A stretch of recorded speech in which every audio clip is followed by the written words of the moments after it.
देशातील विविध प्रकारच्या डेव्हलपमेंट बँकांच्या मधील काही महत्त्वाच्या डेव्हलपमेंट बँकांमध्ये industrial finance corporation of India म्हणजेच IFCI या वित्तीय संस्थेचा समावेश होतो. किंबहुना भारतातील मॉडर्न डेव्हलपमेंट बँकांची सुरुवात ही प्रामुख्याने इंडस्ट्रियल फायनान्स कॉर्पोरेशन ऑफ इंडियाच्या माध्यमातून 1948मध्ये झाल्याचे आपणा सर्वांना त्या ठिकाणी ज्ञात आहे. आज आपण या industrial finance corporation of India या संस्थेबद्दलची अधिकची माहिती आज आपण घेणार आहोत. मित्रो, या देशामधील स्वातंत्र्य उत्तर कालावधीमध्ये देशाच्या औद्योगिक विकासाकरिता स्थापन झालेली industrial finance corporation of India ही देशातील पहिली अत्याधुनिक किंवा मॉडर्न डेव्हलपमेंट बँक म्हणून तिचा उल्लेख केला जातो. या संस्थेची स्थापना 1 जुलै 1948ला झालेली असून ही भारतातील पहिली मॉडर्न डेव्हलपमेंट बँक असून या देशातील औद्योगिक क्षेत्रामध्ये गुंतवणूक करणे, औद्योगिक क्षेत्रास दीर्घमुदती वित्तपुरवठा उपलब्ध करून देणे व विविध प्रकारच्या तांत्रिक सेवा सुविधा उपलब्ध करून देण्यासाठी या डेव्हलपमेंट बँकेची स्थापना झाल्याचे आपणास दिसून येईल. Industrial finance corporation of India सध्या बॉम्बे स्टॉक एक्सचेंज व नॅशनल स्टॉक एक्सचेंजमध्ये रजिस्टर्ड असून त्यांचे इक्विटी किंवा त्यांचे स्टॉक्स हे या दोन्ही स्टॉक मार्केटमध्ये विक्रीसाठी उपलब्ध आहेत. IFCIची स्थापना 1948मध्ये झालेली असली तरी या संस्थेचे नामकरण IFCI लिमिटेड हे त्या ठिकाणी करण्यात आले व ऑक्टोबर 1999 पासून या संस्थेचा उल्लेख हा industrial finance corporation of India असा न करता IFCI लिमिटेड या नावाने त्या ठिकाणी केला जातो. सध्या ही भारतातील एक डिपॉझिट नॉट ॲक्सेप्टिंग NBFC या कॅटेगरीमधील एक नोंदणीकृत संस्था असून भारतातील सिस्टमॅटिकली इम्पॉर्टंट असणाऱ्या वेगवेगळ्या वित्तीय संस्थांच्या मधील ही एक महत्त्वपूर्ण वित्तीय संस्था म्हणून देखील की हिचा उल्लेख हा त्या ठिकाणी केला जात असतो. या संस्थेची संपूर्ण माहिती ही त्या ठिकाणी www.ifcilimited.com या वेबसाईटवरती अधिकची माहिती त्या ठिकाणी आपण पाहू शकता. IFCIचे ऑर्गनायझेशन आणि त्याचे मॅनेजमेंट जर आपण पाहिले तर इंडस्ट्रियल फायनान्स कॉर्पोरेशन ऑफ इंडियाचे हेड ऑफिस हे नवी दिल्ली या ठिकाणी असून त्यांचे रिजनल ऑफिसेस मुंबई, चेन्नई, कोलकाता, चंदीगड, हैदराबाद, कानपूर व गुवाहाटी या ठिकाणी रिजनल ऑफिसेस आहेत. तर IFCIचे ब्रांच ऑफिसेस हे भोपाळ, पुणे, जयपूर, कोचीन, भुवनेश्वर, पाटणा, अहमदाबाद व बेंगलुरू या ठिकाणी असल्याचे आपणास त्या ठिकाणी दिसून येईल.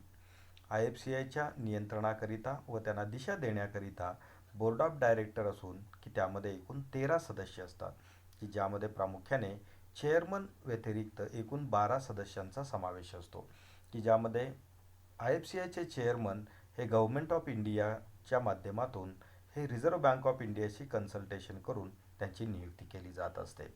म्हणजे थोडक्यात IFCIचे चेअरमन हे RBI व गव्हर्नमेंट ऑफ इंडियाच्या सल्लामसलतीमधून नियुक्त होत असतात. त्याचबरोबर IDBI industrial development bank of इंडियाकडून 4 सदस्य हे बोर्ड ऑफ डायरेक्टरवरती नॉमिनेट केले जात असतात कारण IFCIच्या स्थापनेकरिता त्यांचा स्टेक त्या ठिकाणी महत्त्वाचा आहे. त्याचबरोबर इतर 8 डायरेक्टर्स हे गव्हर्नमेंट ऑफ इंडियाकडून नियुक्त केले जात असतात. असे एकंदरीत 13 सदस्यीय संचालक मंडळ इंडस्ट्रियल फायनान्स कॉर्पोरेशन ऑफ इंडियाच्या कामकाजाला दिशा देणे, IFCIची ध्येय धोरणे ठरवणे व त्यांच्या कामकाजाला योग्य ती दिशा देण्याचे कार्य या संचालक मंडळाद्वारे केले जात असते.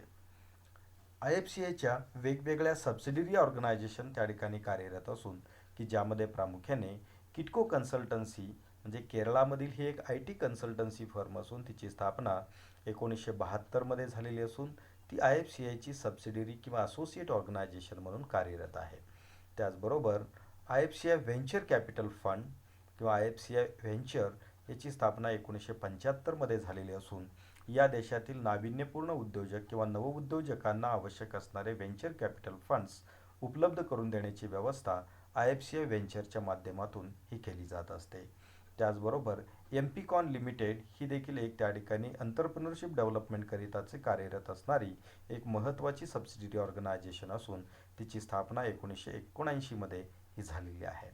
त्याचबरोबर stock holding corporation of India limited याची स्थापना 1986मध्ये झालेली असून या देशातील स्टॉक मार्केटमधील वेगवेगळ्या प्रकारच्या ट्रेडिंग प्रॅक्टिसेसमधील एक महत्त्वाची संस्था म्हणून stock holding corporation of India ही एक मध्यस्थ संस्था, मध्यस्थ नॉन फायनान्शियल ऑर्गनायझेशन म्हणून एक महत्त्वाची भूमिका त्या ठिकाणी पार पाडत आहे. त्याचबरोबर लीडरशिप डेव्हलपमेंटकरिता IFCIने institute of leadership development ILD या संस्थेची स्थापना 1992मध्ये केलेली असून औद्योगिक क्षेत्रामध्ये नेतृत्व निर्माण करण्यासाठी प्रशिक्षण देण्याची व्यवस्था या संस्थेच्या माध्यमातून केली जात आहे. त्याचबरोबर IFCI फॅक्टर्स लिमिटेड याही संस्थेची स्थापना 1996मध्ये केलेली असून जे इम्पोर्ट एक्सपोर्ट बिझनेसमधील जे एक्सपोर्टर्स आहेत की त्यांना मिळालेल्या बिलांची रिडिस्काउंटिंग करणे किंवा डिस्काउंटिंगची फॅसिलिटी उपलब्ध करून देण्याची व्यवस्था या IFCI फॅक्टर्स लिमिटेडच्या माध्यमातून केली जात आहे.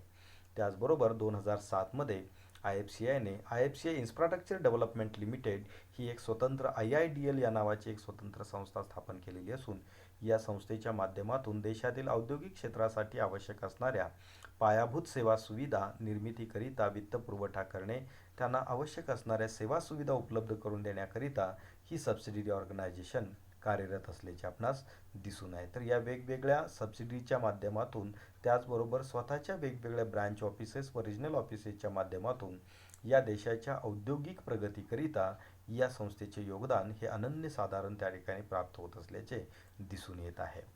या संस्थेची काही महत्त्वाची कार्ये जर आपण त्या ठिकाणी पाहिली तर त्यामध्ये आपणास लक्षात येईल की देशातील औद्योगिक क्षेत्राकरिता सॉफ्ट लोन असिस्टंट प्रोव्हाइड करणं की ज्यामध्ये इझी लोन व कमी व्याजदराचा कर्ज पुरवठा करणं, एंटरप्रेन्योरशिप डेव्हलपमेंटकरिता प्रशिक्षणाची व्यवस्था करणं, त्यांना आवश्यक असणाऱ्या सेवा सुविधा उपलब्ध करून देणं.